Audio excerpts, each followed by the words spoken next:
Mari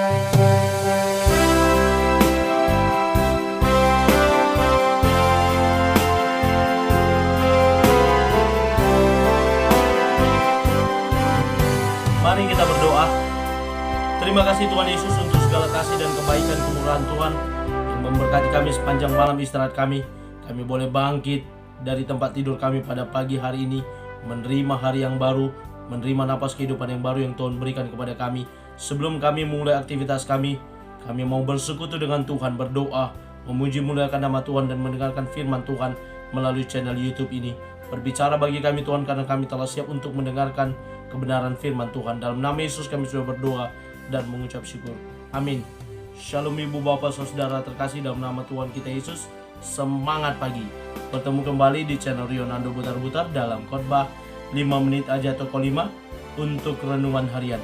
Renungan pada hari ini saya ambil dari kitab Efesus pasal yang pertama ayat yang ke-18. Demikian kesaksian firman Tuhan. Dan supaya ia menjadikan mata hatimu terang, agar kamu mengerti pengharapan apakah yang terkandung dalam panggilannya, betapa kayanya kemuliaan bagian yang ditentukannya bagi orang-orang kudus. Pengharapan dalam Kristus. Ibu bapak saudara terkasih, dalam nama Tuhan kita Yesus, berbicara tentang pengharapan. Pasti kita semua sebagai manusia pernah berharap dan mengharapkan segala sesuatu dalam hidup ini.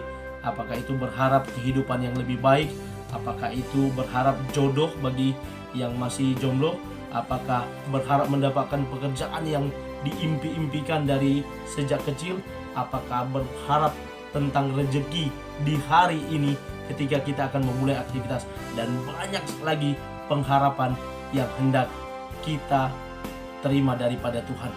Dan berbicara tentang pengharapan tersebut, Rasul Paulus dalam pasal pertama di kitab Efesus ini memaparkan bagaimana orang-orang Efesus untuk tetap berpengharapan kepada Kristus Tuhan, yang dia sampaikan bagaimana tentang Kristus kepada mereka, yang disampaikan tentang bagaimana pelayanan Rasul Paulus memberitakan Injil tentang Kristus Yesus. Dan dia, Yesus Kristus, berbeda dengan orang lain yang kemungkinan sering tidak memberikan apa yang disampaikan, atau pengharapan itu menjadi palsu, sehingga orang-orang muda sekarang sering menyebutnya pemberi harapan palsu.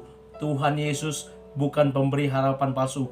Dia kalau sudah berjanji akan menggenapi. Dan itulah yang disampaikan oleh Rasul Paulus dalam nats ini. Bagaimana ketika kita berpengharapan kepada Yesus, maka dikatakan ada 3 hal yang bisa saya bagikan ketika Paulus menjelaskan bahwa Tuhan Yesus, ketika dia memberi pengharapan dalam nats ini, dia katakan bahwa apa yang diberikan kepada kita, Kristus menjadikan mata hati kita menjadi terang. Mata hati kita menjadi terang, sehingga ketika kita hidup dalam pengharapan, maka kita tidak akan melonggarkan iman kita, maka kita tidak akan meninggalkan iman kita ketika itu belum kita terima, tapi kita tetap setia. Sebagaimana dikatakan oleh penulis kitab Ibrani, bahwa iman adalah bukti dari segala sesuatu yang tidak dilihat, dan merupakan bukti nyata kita berpengharapan di dalam Tuhan, di mana kita tetap beriman sampai itu kita raih dan kita terima. Seorang konsultan manajemen Amerika berkata, sikap pengharapan yang positif adalah tanda kepribadian yang unggul. Ketika kita terus berpengharapan dalam Kristus, kita tetap percaya bahwa mata hati kita akan diterangi oleh Kristus, maka kita akan setia dengan pengharapan tersebut.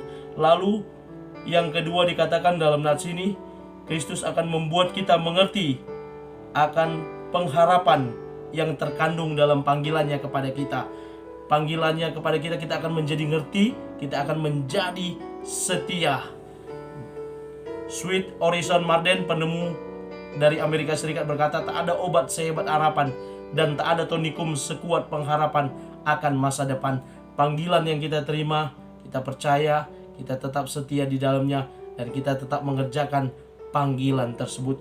Lalu yang ketiga dikatakan, betapa kayanya kemuliaan yang ditentukan bagi kita orang-orang yang berpengharapan dalam Kristus akan ada kemuliaan yang akan ditentukan kelak. Dikatakan di sini bagi orang-orang kudus, ketika kita menjadi satu bagian dalam tubuh Kristus, kita dikuduskan, disucikan oleh darah Kristus, dan kita menjadi bagian dari orang-orang kudus tersebut.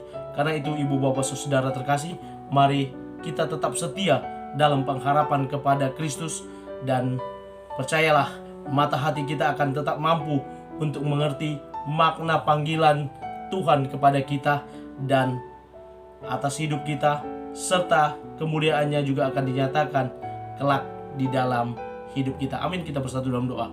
Terima kasih Bapa untuk firman-Mu yang telah kami dengarkan. Berkati firman-Mu boleh berakar, berbuah, buahnya lebat melalui cara hidup kami. Kami menjadi anak-anak Tuhan yang hidup dalam pengharapan, karena mata hati kami telah Engkau terangi, dan kami semakin mengerti akan panggilan kami. Terima kasih Bapa. Kami percaya kemuliaan kelak yang akan Kau nyatakan juga akan Kau berikan kepada kami. Kami mulai aktivitas kami dengan tetap berpengharapan dalam nama Tuhan Yesus kami berdoa. Amin. Selamat beraktivitas.